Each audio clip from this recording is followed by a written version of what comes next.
Happy Tuesday, sophomores. Hope you're ready for another lesson with Mr. Benson. Today's lesson is week 9, lesson 40. Let's get started. When is a door not a door anymore? When it's a jar. Get it like a jar, like it's open a little bit, but a jar, like a jar of mayonnaise. Today is day 2 of week 9, and the video you should be watching right now is called ELA G10 W9 L40. The text that we're reading today is the same text as yesterday. It's also the same text we're reading all week. It's called My Possessions, Myself, and today you will be completing a close read and a quick write. When you get down to lesson 40, make sure you read the section about materials so you can remind yourself what you need for today. The learning target for today is I can complete close read annotations to help analyze how an author uses extended metaphors to make a reader think critically about a topic. So, as you know, the second day of any week, we always engage in a close read, but today the focus may be a little bit different than in the past. They're actually going to be focusing on something called extended metaphors, and we'll talk more about that in a little bit. Let's quickly talk through the read, think, talk, write protocol for today. So for the read section, you're going to reread paragraphs 1 to 2 and paragraph 8 of the text, My Possessions, Myself. You can read more than that if you want, but definitely reread those paragraphs.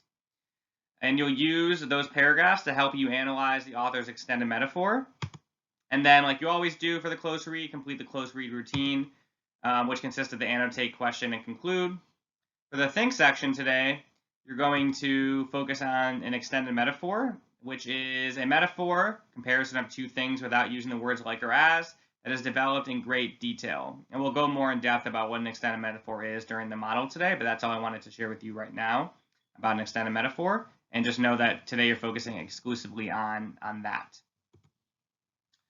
And then you have to basically take what you learned from the model as well as what you learned through reading the rest of this protocol, the think protocol. You have to define extended metaphor in your own words.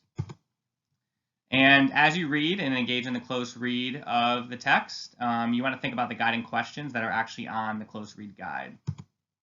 So when you go to the note catcher, you'll see that everything that you need to do for today's lesson is listed there. So that's where you'll have to define what extended metaphor means in your own words. And then it tells you for the close read, it tells you what you're close reading, but it also tells you when you get to the actual guide to fill in the close read guide with the questions that are listed there. And when you get to the guide itself, you'll see that we added questions into the close read guide in each box. And this will help you when you're engaging in your close read, so make sure you pay special attention to those questions. For the talk section today, you're going to talk with someone about the following question. Would this article have been as interesting or thought-provoking without the extended metaphor? Explain. So after you have a firm understanding of what an extended metaphor is, after you engage in the model with me, after you read through it yourself, you're then going to talk with someone about whether or not you think the article would be as interesting if the author did not use the extended metaphor, and you're going to explain your answer. For the write section today, you're going to pick a paragraph from the text that grabbed your attention. It can be any paragraph you want. It doesn't have to be a paragraph you focused on today. And then on your note catcher, you're going to complete the quick write. And you have to, in the quick write, explain why you chose that passage and the power it had on the overall text. And when you get to the note catcher, you'll see that the directions for the quick write is listed there, but the actual quick write has to be written on the close read guide because you don't have a big enough space here. So make sure you write your quick write on the close read guide. And then for the closing today, you're going to share your writing with someone, and then you're also going to read a book for 20 minutes. And as always, document that reading on the reading log. So the quick model today will be around the close reading process you have to do today, specifically looking for the extended metaphor in the text. So I wanted to quickly just go over the read, think, talk, write protocol, just the read, think part, to remind you what you have to do for the close read, and specifically what you have to do when you're looking for extended metaphor. And then from there, we'll actually jump right into the model for today. So the reading section asks you to reread paragraphs 1 to 2 and 8 and complete the close read routine. And for the think section, so like you have to specifically look for and think about while you're engaged in the close read routine, this idea of extended metaphor. And I read this part before, but I'll read it again to you. An extended metaphor is a metaphor comparison of two things without using the words like or as that is developed in great detail. I did not read this part to you, and I'm going to read this part to you now. The amount of detail can vary from that of a sentence or a paragraph to encompassing an entire work. In an extended metaphor, the author takes a single metaphor and employs it at length using various subjects, images, ideas, and situations. So an extended metaphor is not a metaphor that you may have seen in previous texts that is referenced once and is a quick sentence and is not suggested or talked about at all throughout the rest of the text. An extended metaphor is a metaphor that is introduced one time but is referred to again at least one other time throughout the text. And sometimes like extended metaphors can be talked about over and over again. Sometimes there can be, even if they're not using the exact like wording of the metaphor, they're still alluding to it. Just depends on how much detail the author wanted to go into. But an extended metaphor is like the same thing as a metaphor, but it's extended beyond just the traditional use of a metaphor in a text, which is probably like it's referenced once in a sentence. So in the text today, in the model, you'll see in a second that our author uses an extended metaphor and references this one metaphor actually multiple times throughout the text. And then don't forget, like after you have a firm understanding of an extended metaphor, maybe you want to wait to do the this part until after you see the model with me, but you're going to define what extended metaphor is in your own words. And then it's also important to remember that when you engage in the close read, if you go to the close read guide nonfiction, I'll show you in a second, there are some guiding questions listed there, and those will actually help you engage in the close read on your own today. And here's what I'm talking about. You'll see that under the close read the text, there is a question listed there that says in paragraphs 1 to 2 and 8, notice what the author is comparing possessions to. Ask yourself why he might make this comparison and conclude whether or not it was effective. And then for analyze the text, you have to essentially think about this question.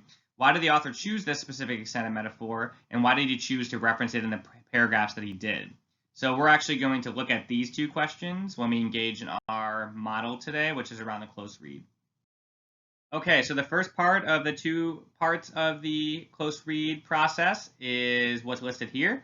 And I'll just read the question again and what you have to think about with you, and then we'll actually read those paragraphs and come back to this box and fill it in together. So again, it tells you to focus on paragraphs 1 to 2 and paragraph 8. For the notice part, you have to notice what the author is comparing possessions to. For the questions part, you have to ask yourself why he might make this comparison. And for the conclude part, you have to conclude whether or not it was effective. So I'll keep those in mind as I'm reading with you. These 3 paragraphs, sort of talk through some things that I'm thinking about, and then we'll come back to this box and fill it in together. Okay, so let's start with paragraph 1. Burglary victims often say that they feel they have been personally polluted. Since they never had any personal contact with the burglar, what has been violated is the sense of self that exists in their jewelry, clothing, photographs, and other personal possessions. Okay, so sometimes burglary victims say they feel personally polluted, personally attacked, because even though they didn't actually, for the most part, meet the person that stole from them, they feel violated, like their personal self was violated, and there was a breach because they basically like took things from them that are extensions of themselves. Let's keep reading. The feeling of violation goes even deeper, since the burglar has also wounded the family's sense of identity by penetrating its protective skin, the family home. Clearly, the sense of self is not only individual. Heirlooms, for example, can represent and extend a family's sense of identity, while public buildings, monuments, and parks help us develop regional and national identities. Although we Americans think of ourselves as highly individualistic, aggregate identity is important to us, as the willingness to preserve and restore symbols such as the Statue of Liberty shows.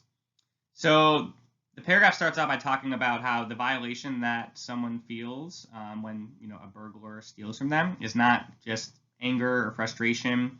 It's even more than just personal pollution. They mention that it's like a violation that basically is similar to someone penetrating your skin. And like the house, the home, those items are sort of like the protective skin to people. And when someone comes into your home and steals that from you, takes it away from you, they're sort of like digging into your skin. They're penetrating your skin, your protective skin. Let's read paragraph 8, and if you need to read paragraphs 3 through 7 just to remind yourself what happened, because we're jumping around a little bit, feel free to pause the video now and do that, but I'm going to keep reading with paragraph 8.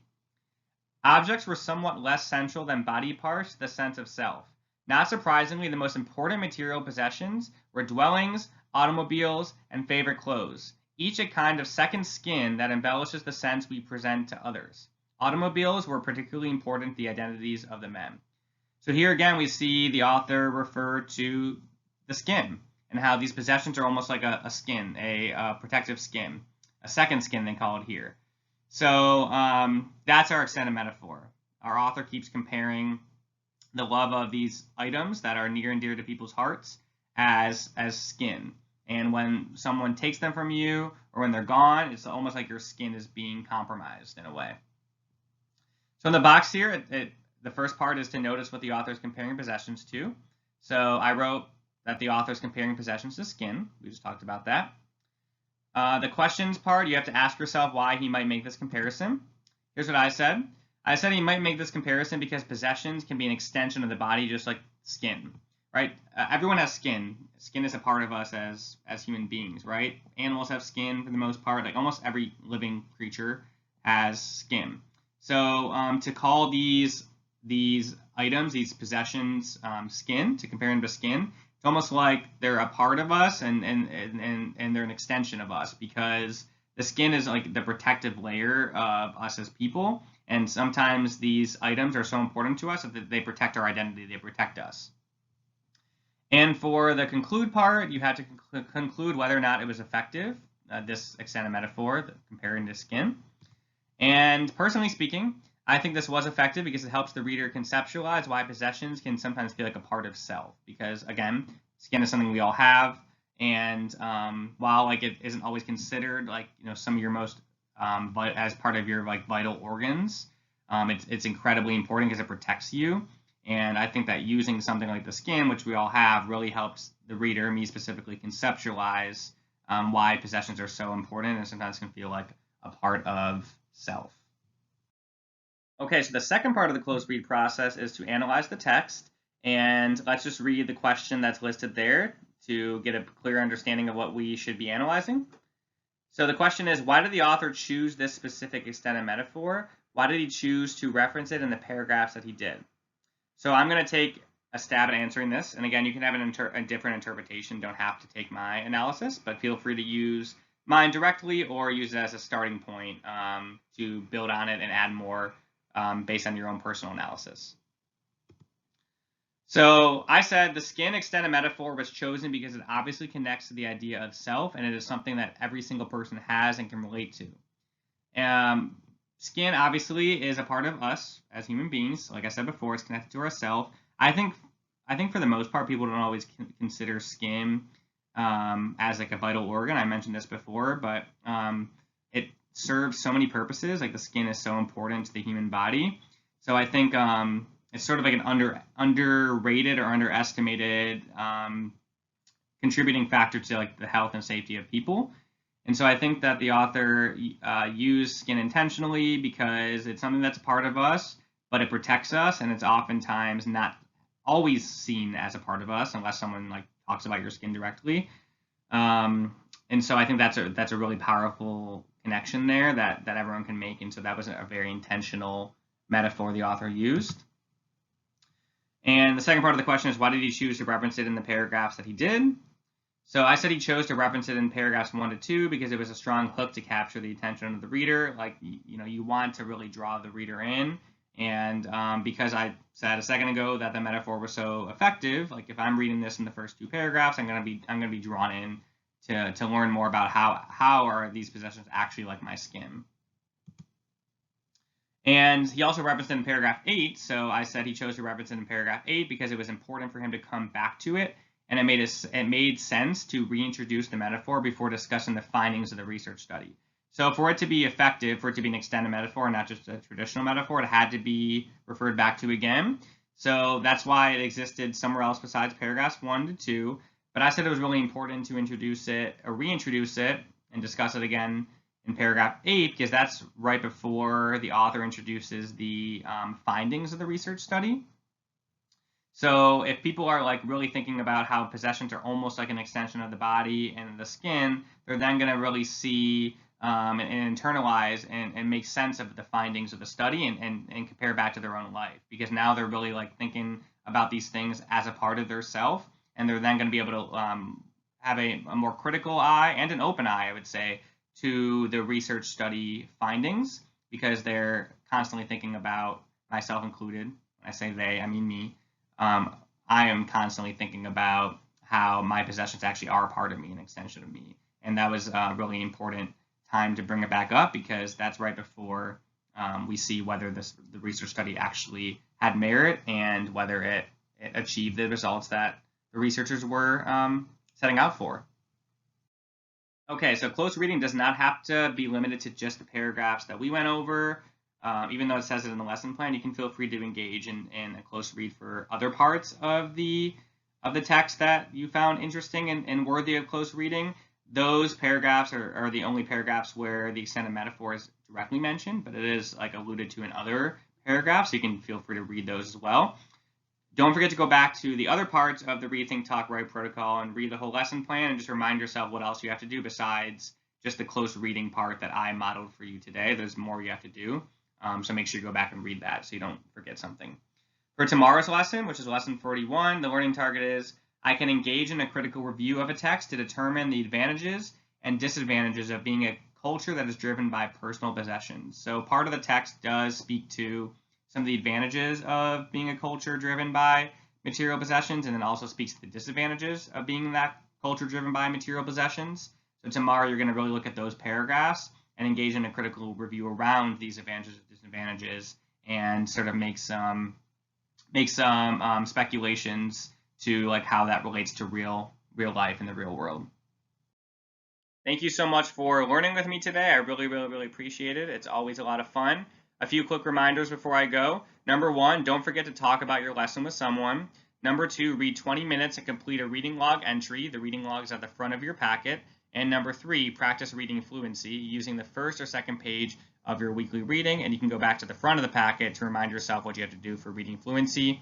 As always, email your teacher for support. If you have any questions, they are your first line of defense. Thank you so much for your time today, and remember, keep learning.